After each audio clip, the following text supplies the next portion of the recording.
How do you address your students' mistakes or errors when speaking in the classroom? Should you address them? Is it useful? And if so, how do you do it? Well, in this episode, we're taking on the last of the 6 high-leverage teaching practices, which is to provide oral corrective feedback to improve learner performance. Now, my personal graduate thesis was on feedback in the language classroom and what has been shown to be the most effective way to do it.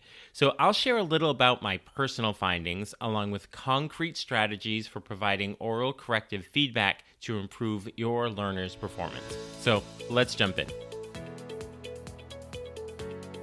Are you a language teacher looking for some reassurance that what you're doing in the classroom is on the right track? Or maybe you're looking for some ways to teach even more effectively. If you're one or the other or somewhere in between, you've landed in the right place. This is the World Language Classroom Podcast with your host, me, Joshua Cabral. You're about to get tips, tools, and resources so that your students continue to rise in proficiency and communicate with confidence. Let's jump in. Vamos, allons-y. Hello, my friends. Bonjour, mes amis. Hola, mis amigos. Welcome to the World Language Classroom Podcast. I am Joshua Cabral, and thank you, as always, for taking the time out of your week to listen to this podcast about language teaching. It's just one of the many things that I'm sure you do that makes you an incredible educator. So thank you so much for always going that extra mile and taking the opportunity to be reflective about your own teaching. It's such an honor and a privilege to spend this time with you, and I just look forward to it every week, and I hope you do the same. We're going to be looking at this idea of feedback, but very specifically, we're going to be exploring the high-leverage teaching practice of providing oral corrective feedback. And the goal of this is to do it in a way that improves learner performance. Rather than just correcting it, it's done in a way that it's actually going to have an effect on how our learners continue to communicate and do it more authentically and accurately based on the feedback that we're giving them. So we'll be looking at the importance of oral corrective feedback as well as different types of feedback, and then I will give you some concrete strategies to provide this feedback effectively in your language classroom. Before we jump into these strategies, I just want to make sure that you have downloaded the CI Toolbox, and you can find the link to that in the show notes. It is also available on my website at wlclassroom.com/toolbox. And what I did here is I created a PDF download for you. It's totally free, and it is 15 comprehensible input activities for your language classroom. And this is going to help to support your students' comprehension and their authentic engagement. So these 15 ideas for the CI activities, they are suggestions and a compilation of ideas that have been shared on this podcast by me as well as my many guests. So be sure to go to the show notes where you will see the link, or you can go directly to wlclassroom.com/toolbox, and you can start using that right away in your classroom today or tomorrow. So this idea of oral corrective feedback is a high-leverage teaching practice, and this has been a whole series that I've done, and this is the 6th episode in this series because there are 6 high-leverage teaching practices, and this is all from Eileen Glisson and Richard Donato in their book, Enacting the Work of Language Instruction. So they present 6 high-leverage teaching practices. And if you haven't had a chance to listen to all of my episodes on each one of these individually, the links for those are also in the show notes. So I began back on episode 160, and that was the teaching practice of creating a classroom discourse community. And then episode 162 was about facilitating target language comprehensibility. Then episode 164 was all about focus on form, which is the big grammar episode.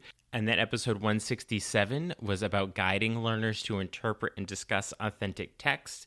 And then the most recent one was episode 171, which was about focusing on cultural products, practices, and perspectives. So we are going to jump into the 6th one, which is all about oral corrective feedback. So let's make sure that we have an understanding of exactly what we're saying when we say this idea of oral corrective feedback. So this is the immediate response provided by teachers to learners spoken errors during language practice. So when students are practicing the language, it is the immediate response, so in real time, essentially, although we're going to talk about how you might delay that sometimes.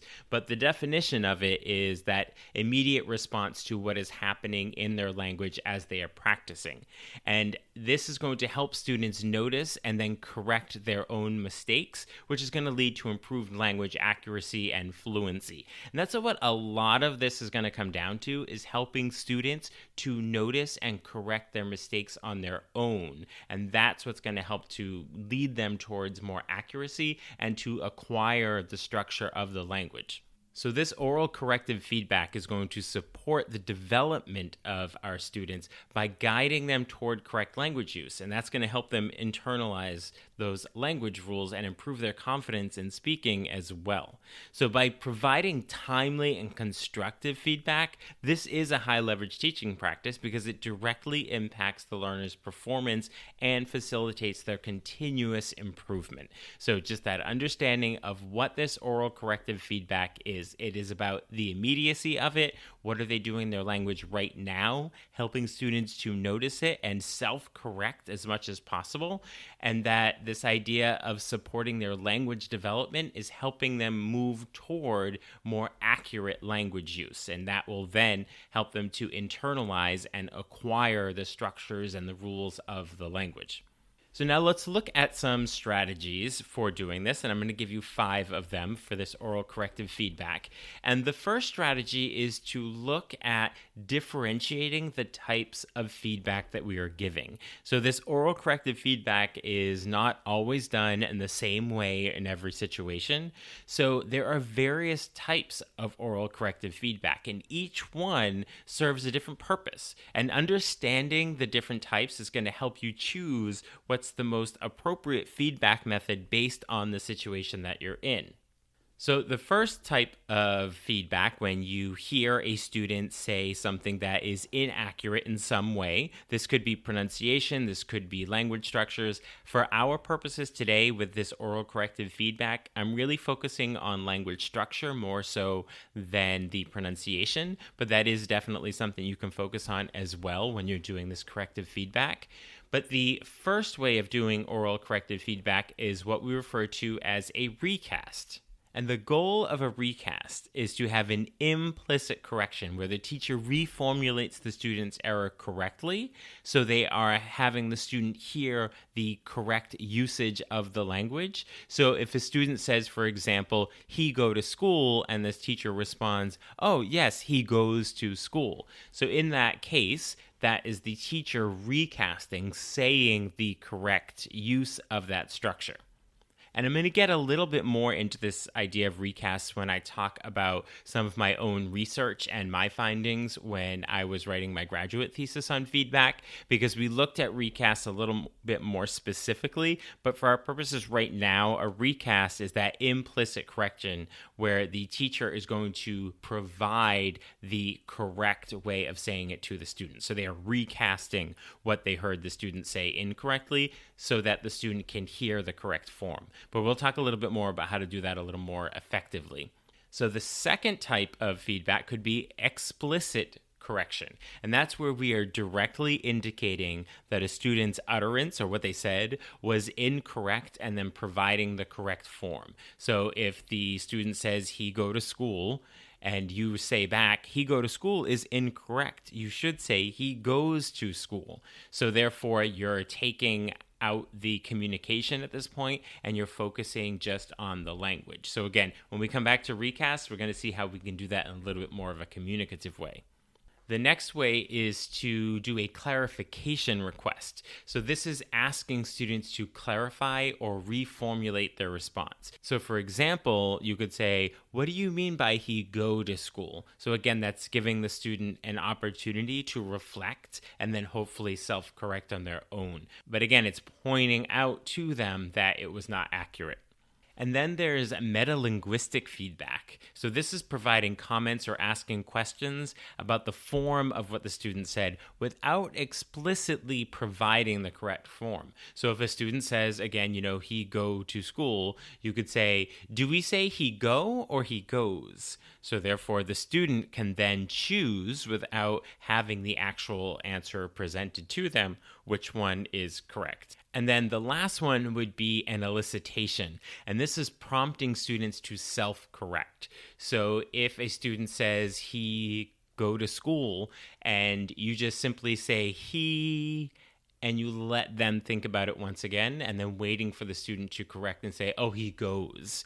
Because a lot of times when students are speaking in real time, they're thinking about what the question was or what the next vocabulary thing is going to say or what he's going to do with it next. And so there's so much going on that if you remove a lot of that stimulus and everything that's involved with the speaking and the student just focuses on the form, then they can perhaps recognize that and then say it correctly.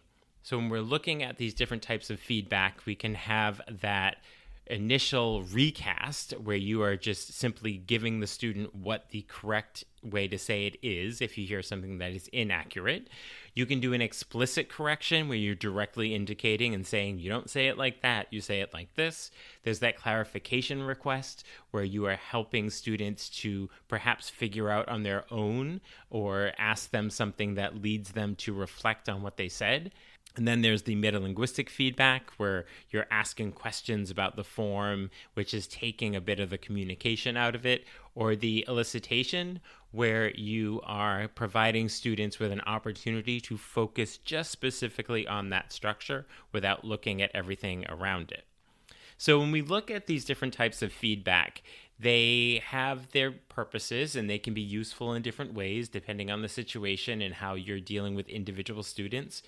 But I wanted to share what my personal findings were when I was studying applied linguistics and second language acquisition and psycholinguistics as a graduate student.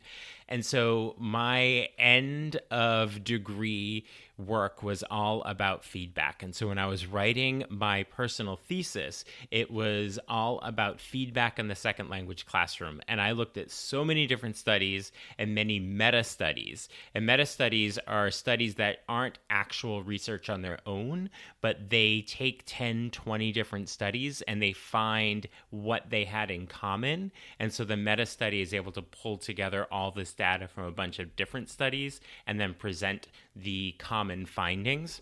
So though I looked at a lot of different research studies on feedback, I also looked at a lot of meta studies. So there were many, many, many studies in the end. So the title of my thesis was Feedback in the Second Language Classroom, the Impact of Explicit and Implicit Negative Feedback on the Interlanguage System. Now, does that sound like applied linguistics? It absolutely does, when you're looking at the impact on the interlanguage system. But that's a lot of fancy talk for saying when there is inaccuracy in what students are saying, how can you help them move towards more accurate language in their L2 or their L3 or whatever language you're looking at. So after many, many pages of talking about different studies and what the different findings were, I just wanted to share with you a little section of my conclusion of the thesis so you can hear how I brought it all together.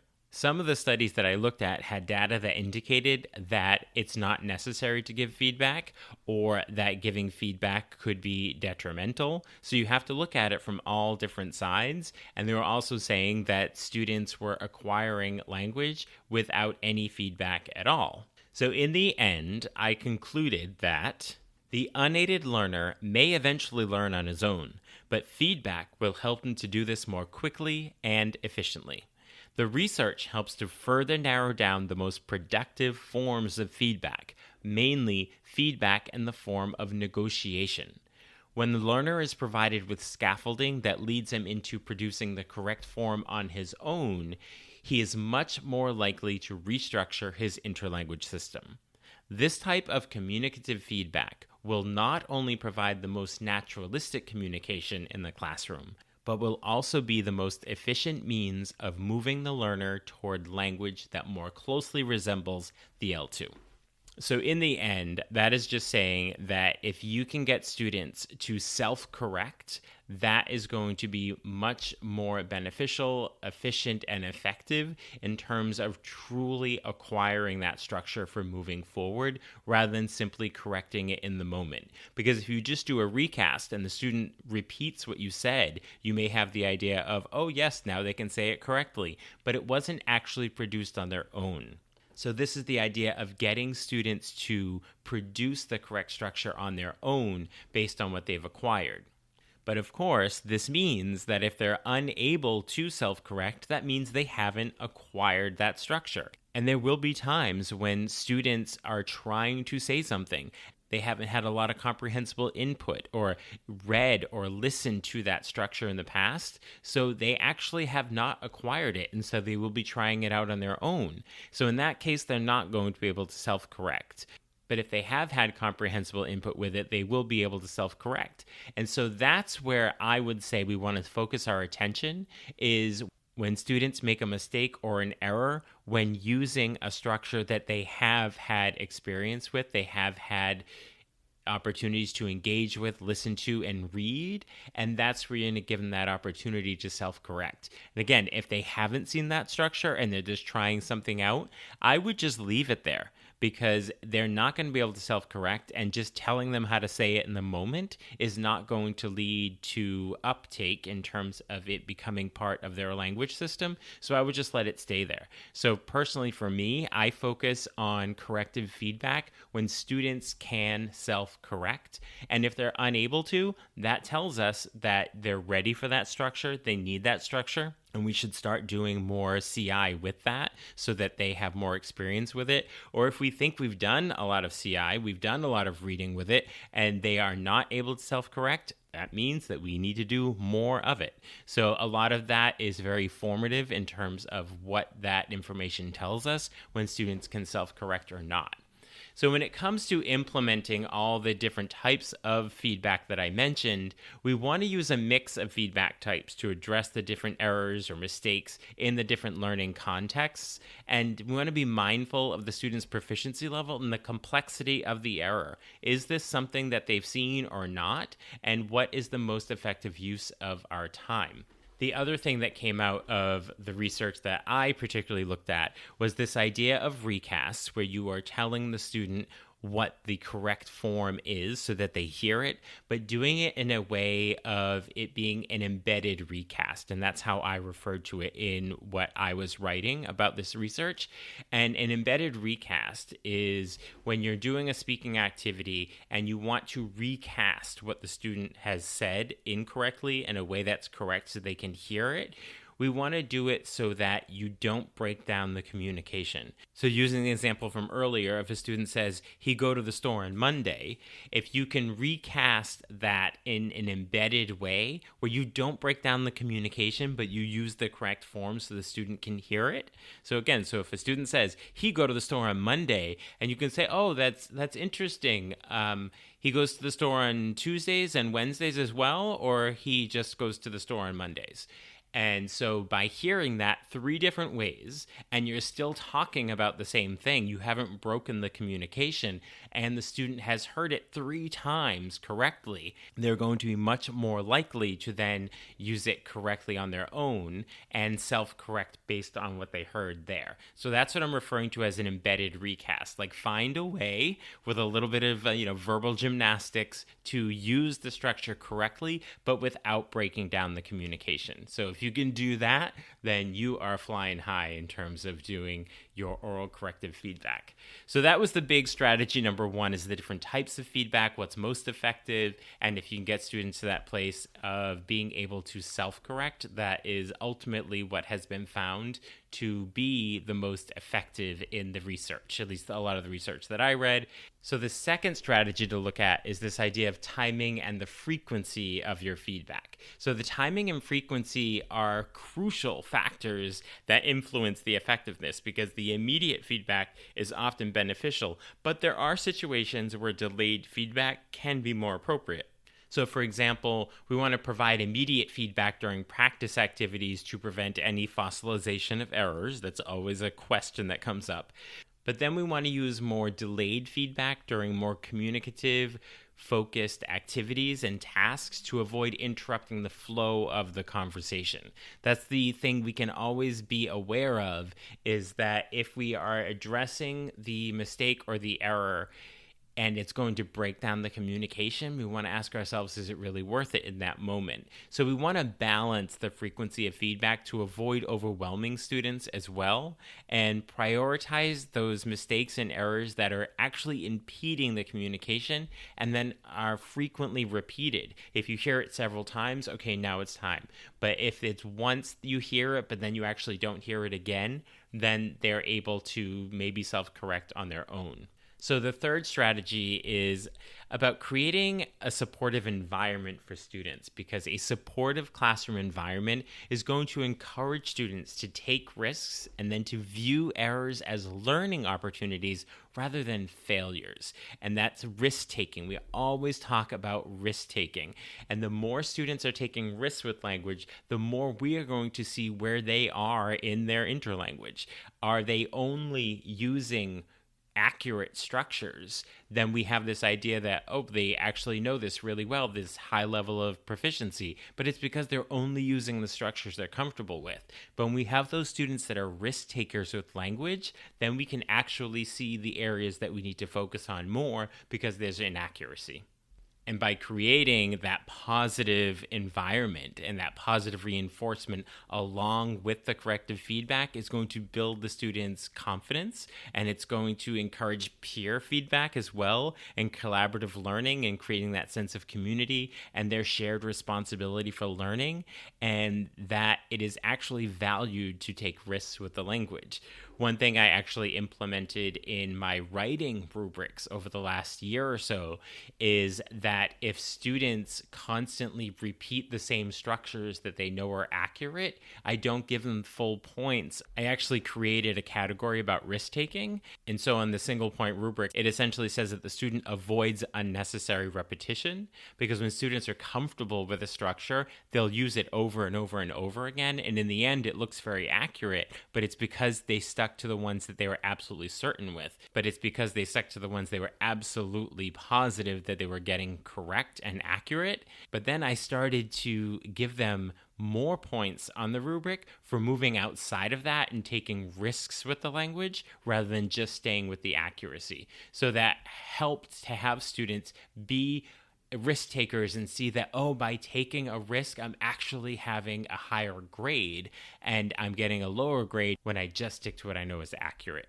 So the fourth strategy is to focus on error patterns. So by identifying and addressing common error patterns, help students recognize their mistakes and work towards correcting them more systematically rather than just those one-off things. Like, notice what are the things they're doing very regularly. And you might want to keep track of recurring errors on an individual basis with students, or address them in mini lessons, use visual aids and charts, and just encourage students to perhaps keep their own personal error logs and then reflect on their own progress, so that you may give some feedback and then let them see that feedback when they're writing again in the future, so that they can see what that is. I know we're talking about oral corrective feedback here, but there's a way of doing that even when it's speaking activities. So you've told them, these have been some issues that come up, some inaccuracies that come up that you can be aware of more personally for you, and have them look at those before they engage in an assessment that's focused on speaking.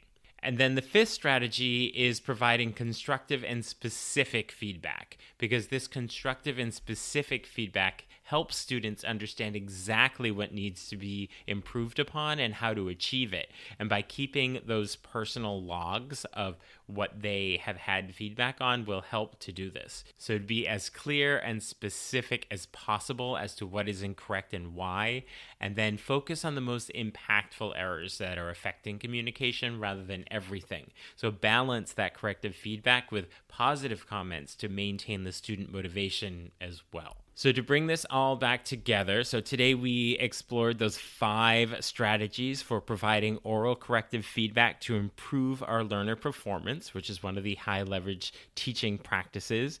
So we started by differentiating the types of feedback. We looked at elicitations and recasts and talked about that idea of doing an embedded recast so you're not breaking down the communication. And then based on my own findings and writing about feedback, negotiating with the student to help them to self-correct. That has been what has been borne out in the research that has the most positive effect on truly restructuring their interlanguage and having that structure become acquired. So effective oral corrective feedback is a useful and incredibly powerful way to enhance our students' learning. So by using these strategies, you can help your students improve their accuracy and fluency while maintaining that positive, supportive environment where students are taking risks and moving outside of their comfort zone and being able to maintain the communication even though feedback is happening, and trying to do that through things like those embedded recasts. And before I send you off, I just want to remind you to get the CI Toolbox, which is in the show notes. You can also get it at wlclassroom.com/toolbox, and that is 15 comprehensible activities that you can use right away in your classroom. Ideas that have been shared here on the World Language Classroom podcast by me and my many guests. Also in the show notes, you can sign up for Talking Points, which is my weekly email newsletter, and that has tips and resources for language learning and language teaching. There are also links to get in touch with me if you would like to work together, and we can always do that in person in your school, or we can do it remotely. I will talk to you soon. Bye for now. Thank you for listening to the World Language Classroom podcast. Be sure to follow or subscribe wherever you're listening so that you never miss an episode. Let's keep the conversation going on social media. Connect with me on X, aka Twitter, Facebook, and Instagram at WL Classroom. And for even more valuable resources, visit my website, wlclassroom.com, where you'll find over 300 blog posts about language teaching. So stay inspired, keep growing, and continue making a difference in your language classroom.